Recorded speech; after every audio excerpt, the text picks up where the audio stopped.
আল্লাহ তুমি সব কিচ্ছু জানো, হে আমার প্রভু তুমি আমাকে মাফ করে দাও। আমার আল্লাহ বলে, তারপরও যদি তোমাদেরকে আমি মাফ না করি, তারপরও বান্দা তোমরা আমার রহমতের দরজা থেকে ফিরে যাইও না।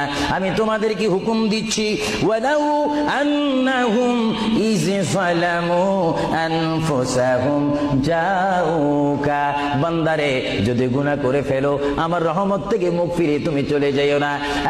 বান্দা, আকাশ পরিমাণ যদি গুনাহ করো, পাতাল পরিমাণ যদি গুনাহ করো, সাগরের পানি পরিমাণ যদি গুনাহ করো, পাহাড় তুলনায় যদি তুমি গুনাহ করো, আমার দরবার থেকে তুমি নিরাশ হইও না। বান্দা, আমি তোমাকে একটি রাস্তা পাঠাই দিচ্ছি, একটি পথ তোমাকে আমি দেখাই দিচ্ছি। সেই পথটি কোন পথ তোমরা জানো? ওয়ালাউ আন্নাহুম ইয যালামু আনফুসাহুম জাউকা, বান্দারে যখন তোমরা বরবাদ হয়ে যাবে তখন তোমাদেরকে একটা পথ আমি তোমাদেরকে দেখাই দিলাম। সেই পথটির নাম হচ্ছে আমার রাসূলের মদিনা। জোরে বলেন সুবহানাল্লাহ।